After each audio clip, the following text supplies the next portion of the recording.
Welcome to the Carrie Barrett Show. I'm Carrie Barrett.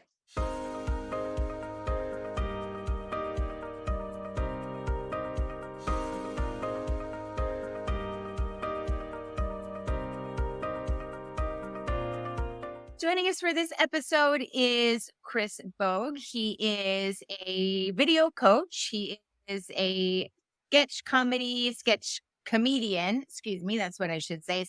A sketch comic. I'll get it right one of these days. And he's also the creator of the complete guide to selling on video. Now, if you were lucky enough to catch Chris on the episode just prior to this, he spoke about the importance of incorporating humor into your sales videos and even some of the process or where you might be talking to prospective clients.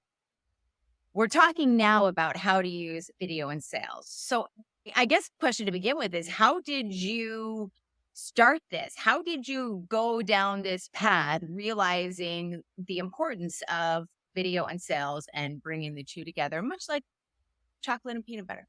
Yeah, it was a total accident. Everything you see me doing on LinkedIn was a complete accident. Never thought I would be a sales trainer. Never thought I would be a video content creator. Never thought I would run my own business. It really was one of those stars aligning just right kind of moments. So I was selling education technology to universities when COVID struck, which is not funny. I was not doing jokes. I was actually on a 3-year creative dry spell. Thought I was never going to do comedy again. And the 3 best ways we had to reach our prospects were to call them in their office, visit them on campus, or visit them at an educational conference. So COVID happened. Everybody left their office. All my trips were canceled. All the conferences were canceled. Nobody was on campus, and I still had to hit my quota. So I decided to get on video. I started getting on video, and I quickly realized I was better at it than the sales reps on my team who were better than me at sales. You know, there were these killers who they could make their dials, they could send off 100 emails. They would make 3 or 4 videos in a week. And I could make 25 videos in an afternoon. I would just go make them back to back to back. I'd make 25 videos. It would set me 5 meetings. And I realized this stuff is powerful. Yeah. You know, video is incredibly powerful. You have complete control over your message. It humanizes you. It builds trust. But there are not a whole lot of great resources about how to do it for sales. Mm-hmm. It's not like calling or emailing or running a business presentation where, you know, there's books and scholarship and studies about this. This is a pretty new frontier. Yeah. And I also have this kind of double life background where I was writing and doing comedy at Chicago's Second City for all these years. And during that time, I was writing and directing shows that I was not in. You know, I was up in the booth because I was the director, but I was directing a company of actors. And, you know, I've gotten pretty good at being able to get a good performance out of other people. And again, it was just this moment where I realized, like, oh, wow, if I just jumped fully into this now, I think this is only going to become more important as time goes on. And I feel vindicated. The past 2.5 years I've been doing this, you've just been seeing video is more important in B2B sales and marketing. The people who are taking sales roles now are the Gen Z people who grew up on YouTube and TikTok. They are more comfortable on video. They have a closer relationship to video than their bosses do. And yeah, that's why I wrote the complete guide. That's why I'm writing a book that I'm hoping to publish this year, because I have really just jumped fully into it. Mm-hmm. And this has been my obsession for the past 2.5 years. So, you know, it's interesting because you mentioned sort of like the people who do have these skills and who are able to use it, they are going to be the most valuable, you believe the most valuable salespeople or members of the team, regardless of how many cold calls somebody else is making. And how the people who are good on video, it's like a hidden talent that is just beginning to explode. Why do you think there is so much resistance with, let's say, perhaps, and I'm painting with a bit of a broad brush, but there is resistance, and I've encountered it too with sales leaders and you know, sales managers on like my sales guys on video or my sales gals on video, like they're not YouTube influencers or that's all they want to do. Like, you say go for it, and talk about that a little bit if you can. I honestly think the resistance comes from the fact that they are bad at it. Okay. They don't know what they're doing Mm-hmm. and they don't know what to say, Hmm. and they blame the concept of video. And to any sales leader who says that video does not work, I usually ask them, "Are you good at cold calling?" And they always think they're the best cold caller, right? And then I ask them, did you become a master of cold calling within your first 50 dials? No. No. Usually it takes 2 or 3 years to really get good at that skill. And so I say, okay, it took you 3 years and a lot of great coaching and a lot of trying and a lot of failure and a lot of success to be able to get where you are as a cold caller. Why do you think you're going to master video in the first week? Most teams aren't even sending out 5 videos a month, Yeah. and they want to say that video doesn't work. The simplest answer is you haven't failed enough times yet. Yeah. Video is more complicated than a phone call or an email. My videos, so I subtitle all my videos too, which we Mhm. could have a whole conversation about that. Yeah. But I tell them it's like video has so many moving parts. It is how you're framed, it is the way you speak, it is the words you're saying. It is, if you're using subtitles, video is a reading experience. It's thumbnails. It's Yeah. also subject lines and deliverability. Like, there are all these different factors that you don't have to think about in a phone call. Yeah. Why do you think this person in an entry level job with no playbooks or no guidance or no processes, why are you expecting them to figure it out on their own Mhm. in under a month? Like, that's just not reasonable.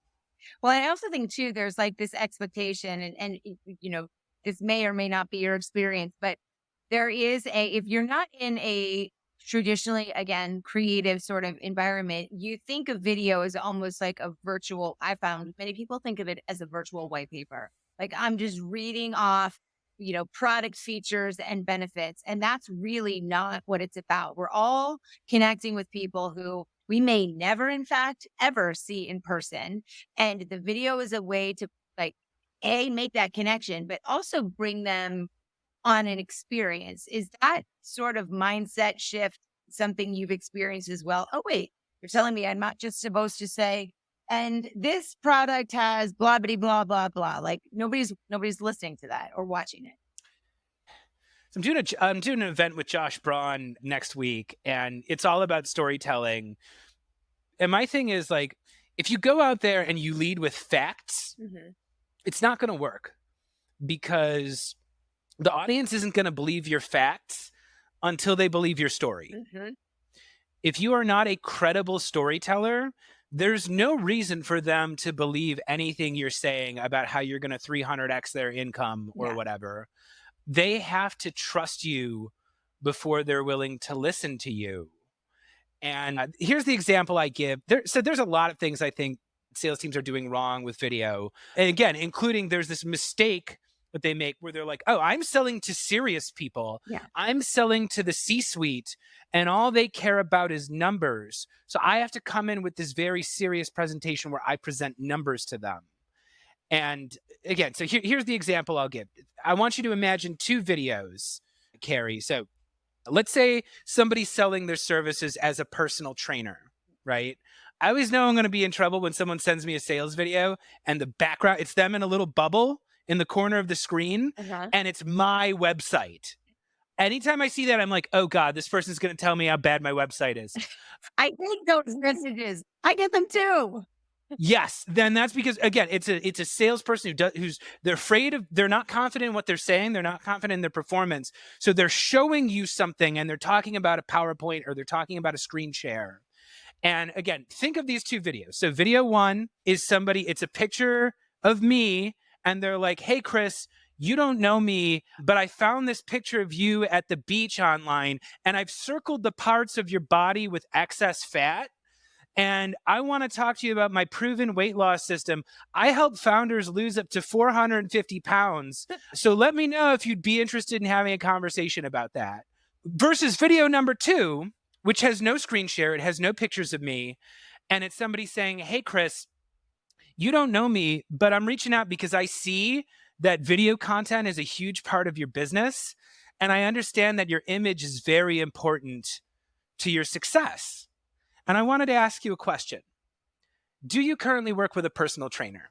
I ask this because I know it can be hard to run your own business. I know sometimes fitness can take a back seat. And my specialty is I help come up with meal plans and simple exercise routines that are going to fit in with your lifestyle. So let me know if you're open to a conversation about that. And thanks for watching. I don't think I need to tell you which video is Yeah. easier to respond to, Yeah. right? Yep. 100%. And yeah, it's like if you're a total stranger and you're just rubbing your flaws, your prospects' flaws into their face, of course they're going to resist you. Right. And, if you tell me that I'm going to make $3 million a month, I'm like, I don't think you're talking to the right, it's just like, I don't think I need to lose 450 pounds. Maybe you did that for somebody else, but that's not really what my problem is, whereas that second video was about what I care about. And, I advise people, if you're going to go sell in there, start by talking about the values and the goals of the people that you're selling to. You can find those usually on a company mission statement. Mhm. You can find that in their social media posts, in their marketing posts.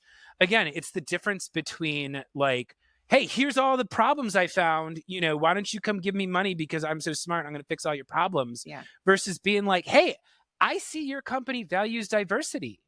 Mhm. You know, I see that this is an initiative. I see you're trying to be the leaders here. I want to help you design a website that showcases that. It's just a turn of phrase where you're making the values of the buyer the star of the show, not the flaws of the buyer. Mhm. You touched on this a little bit ago, but I underscore it and ask a follow-up. Because the way that you're talking about, sending videos and sharing them and talking to, potential clients or leads, all of that makes sense. Does that strategy work regardless of what size of organization you come from and the person with whom you're trying to connect also perhaps in a large organization? So I'll give like an example. Let's say you work as a salesperson at, I'm going to pick two random big companies. I have no affiliations with either. Let's say you're a salesperson at FedEx and you're trying to land a huge account at Johnson and Johnson. I don't know. Does that work? That sort of connection in those massive sort of decentralized places as well? Is video as effective because you're still talking with one person, or is it? What are your thoughts? I won't put words in your mouth. Yeah, I mean, it's always a human being you're selling to, Mhm. right? Humans sell to other humans. If you're doing enterprise level sales, you're probably connected to other industries that are relevant to them, or you probably have some understanding of the team of buyers you're having there. The other thing I would say too is like, you know, sales people and entrepreneurs, they focus a lot on the top of the funnel because like if you're not adding to the top of the funnel, you're not growing. Mhm. But there are all these wonderful little moments within the buying cycle that video helps with. And one example of that is like if you're doing high level sales, if you're doing enterprise sales, it's not just one to one. Buying is a team experience, right? There are a team of buyers you need to influence. And one super effective method that I have found is using the video to get yourself in front of additional members of the team. Mhm. So, anybody who's ever done selling on a committee level knows you have what's called your champion, right? This is the Mhm. person you're talking to who is invested in you, they believe in you, they're trying to sell their team on what you're doing. Yeah. I was always taught that you need to have an interactive presentation because even if you give the most dazzling, wonderful presentation on earth, the second you're not in the room anymore, now your champion has to do the selling for you, right? So if they're not bought in for their own reasons, they're not going to be able to make the case for you when you're not there. Yeah. And this is a great area where video can really help. Mhm. Where let's say I'm trying to sell into a bigger company, I had my initial meeting, it went well. Mhm. Oftentimes the next step for me is I'm going to end the call. You always as a salesperson want to set up the next meeting, right? That's important. So I'm asking questions about, okay, who else is going to need to be involved in this decision? Who would feel left out if they were not included in these talks? Mhm. And then I'm going to ask my champion, what do you think they're going to say? Mhm. Is there any reason why you think they wouldn't want to do this? And, I'm really trying to get them like, what are the real objections going to be in there? Mhm. And then that's usually a pivot to me saying, okay, well, here's usually what I do. When's the next time you're going to be meeting with that person? Okay, you have a one on one with them every Thursday. Great. Well, let's chat again on Friday. And Yeah. how about I go ahead and I'll just make a video summarizing the main points that you and I talked about today. And would you be willing to send that on to them? In which case they usually say sure. Yeah. So at which point, as soon as the call is done, while it is all still fresh in my mind, I'm going to pop on that camera and I'm going to say something like, hey, Carrie, really enjoyed speaking with you today. We covered a lot, but here's the main 3 areas of alignment that stuck out to me. I know you have this initiative coming up that you need to take care of before the end of the quarter. I know right now you're looking to fill this position or you're looking to do something to improve this process. And here's the areas where I think I can help you get there faster. And I'm very much looking forward to speaking with again on Friday. Really hoping to hear from Michael. Let me know what he thinks, and I'll talk to you soon. Yeah. And now I have a version. It is tailored to their priorities. It is tailored to what they care about. I can have my champion send that on through their email or their internal Slack channels, which means it's more likely that it's going to get read Mhm. or we're watched rather. And if I'm watching my analytics and I see, wow, this video got watched 12 times, I know it got shared. It got forwarded on to the team.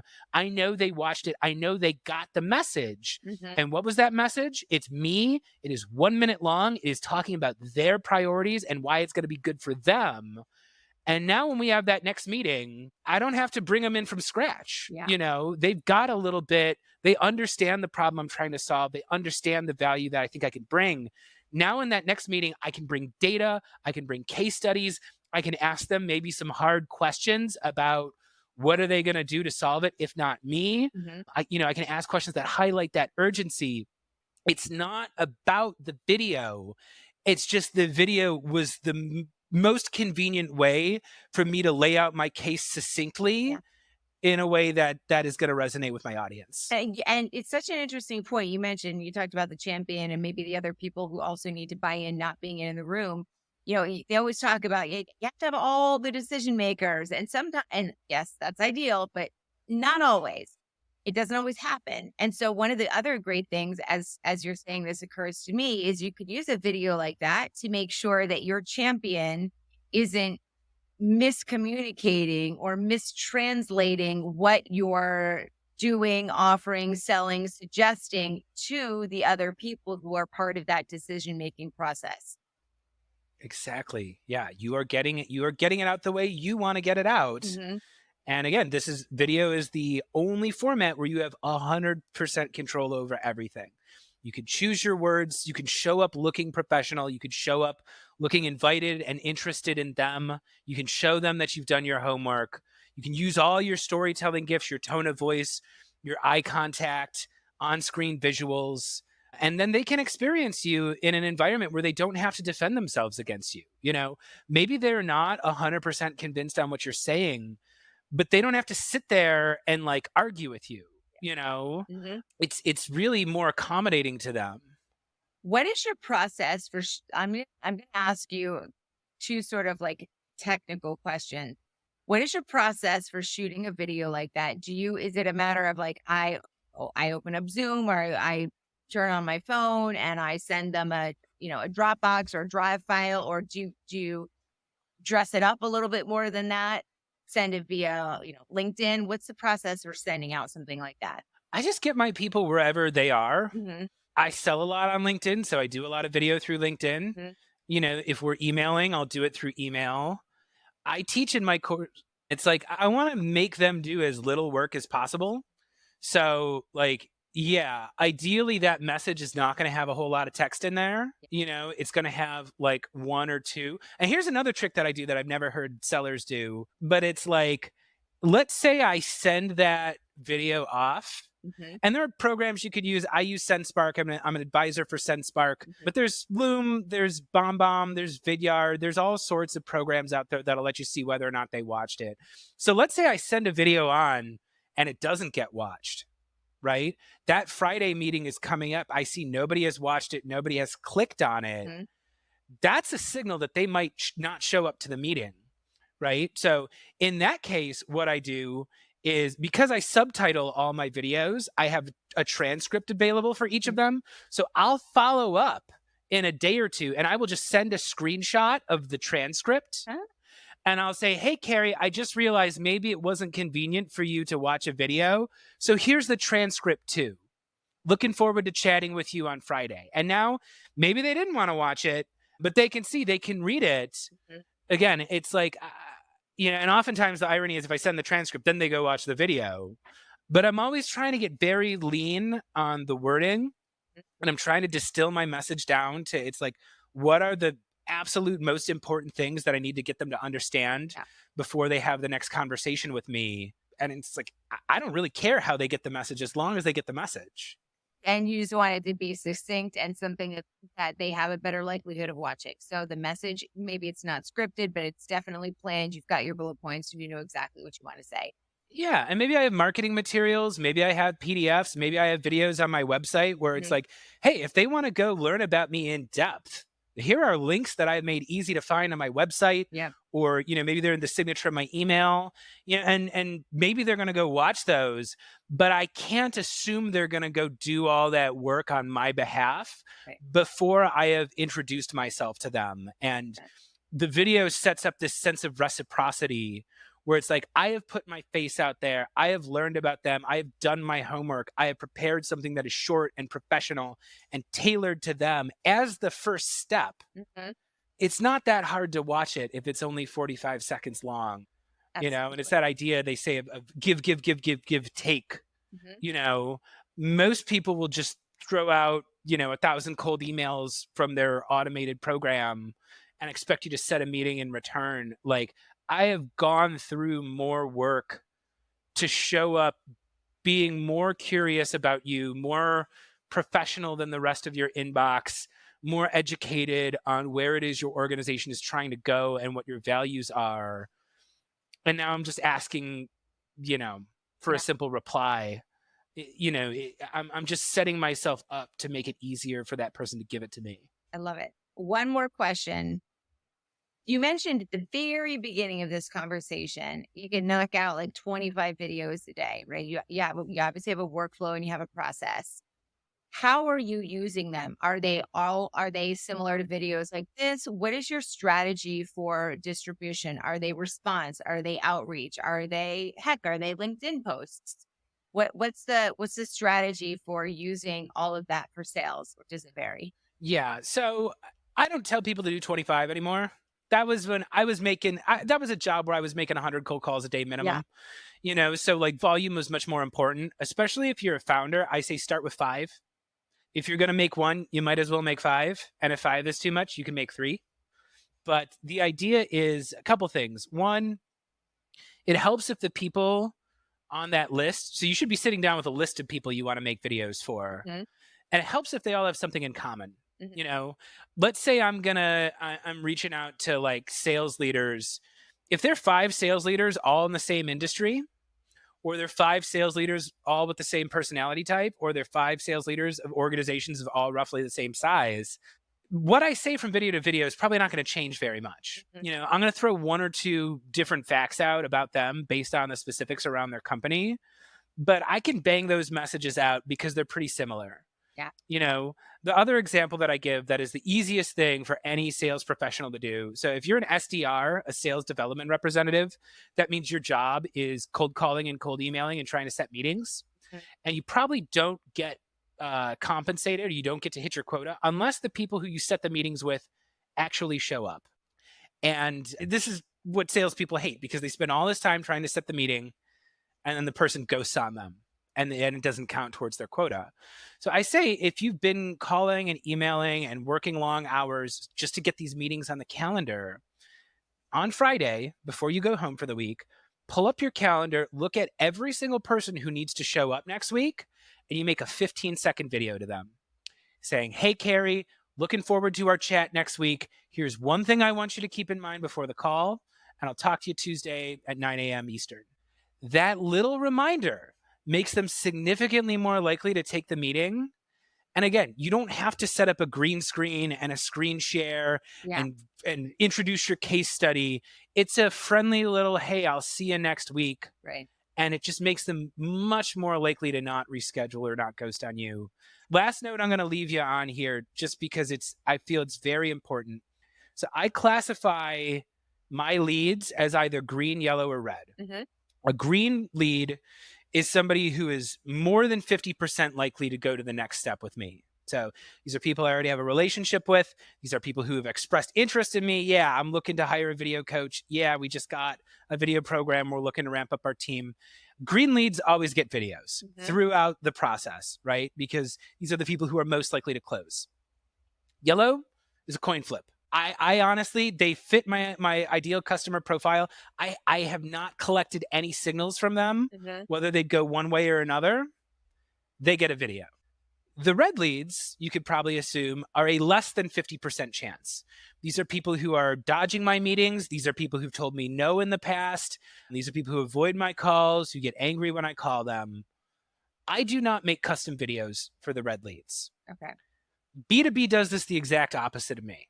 They're green and yellow leads. They send them automated communications all the time. And when they do dare to get on video, they are chasing after these long shot leads Mhm. that don't want to talk to them in the first place. So, when in doubt, I always say, I tell my clients, I never want you to create a video that does not get watched. You have a better chance of using video to accelerate the deals that are already in your pipeline, to improve your show rates, to get people to show up that already have a little bit of interest in you, Mhm. than you are, trying to like do all sorts of crazy things to get in front of somebody who already doesn't want to talk to you. So again, if you've got the green leads, you've got the yellow leads, you've grouped them together, 5 videos a day will get you 25 videos a week, which is 100 videos in a month, which is way more than any sellers are doing. If you're a pro and you get 10 out a day, that's 200 videos a month. That's very good. Mhm. But again, even 3 videos a day, you will be far ahead of what 99.9% of sellers are doing out there on video. And I'm going to ask you one last question. What has including this element in your sales process done for in terms of like your close rate and for your clients' close rate? Yeah, it's amazing. Every time I think I'm too good to have to do it, all my metrics take a dive.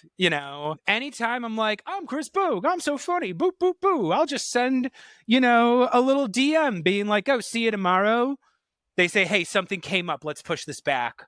I still use video throughout my entire sales process. I have not automated that. There are things I'll automate. Yeah. I'll automate the data collection part of it. There's like the auto transcriptions are a great way to utilize automation. But yeah, if somebody's important and I can get a 5-figure consulting deal from Mhm. them and they've got a little bit of interest in me, I am like 2 or 3 times more likely to move that deal to a close by just, throwing in a couple of strategic videos throughout the process. And like, I can't quit it. Like Yeah. it just works so much more effectively than sending off, just text emails or text DMs. Now, and there's a role for that. Maybe that cold email campaign or that cold DM campaign, maybe that's going to go to the red leads, Mhm. right? Because I can send hundreds of those out and that starts up a couple conversations. Then I can move it to video. But yeah, the only reason I'm doing this, the only reason why I went all in on video is because it works. It does. Chris, it was amazing to talk to you. Thank you so much for sharing not just like your time, but also enormous amount of knowledge as to how to use this strategically throughout the process. If people are interested in finding you, purchasing your course, where should they go to learn more about you and potentially working with you? Yeah. So the easiest way is to connect with me on LinkedIn. Go ahead and ring the bell. I put content out there every day. Some of it's funny. It's usually about video, how to get on video, how to be more confident on video, how to sell on video, how to create video content that's going to act as a lead magnet. If you want to get my course, you can go to chrisbogue.io. It's called The Complete Guide to Selling on Video. It's about 2.5 hours worth of original content. It's about the length of a Marvel movie. But yeah, we go deep into every single segment of this. It starts with the on camera performance. Where do you put the lights? Where do you put the camera? It goes into the script writing for every section of your pipeline. There's a little bit of LinkedIn growth strategy in there. We go into editing, we go into filming, we go into subtitling, and we close out with sending it out on LinkedIn and Gmail. If you don't know how to get started, take the course. By the end of it, you will be able to produce your first batch of 25 sales videos for your business. And you'll have a strategy to use them as well from this too. Yeah. Yeah. And I guess you could also listen to my podcast. I forgot to mention, I do have a podcast. If you go on Spotify or Apple or any place where you get podcasts, Chris Sells His Soul, conversations about how to monetize creativity and monetize your creative skills. You can listen to episodes there if you get more knowledge for free. That's fantastic. Chris, thank you so much. It was great talking with you. Thanks for having me, Carrie. Absolutely.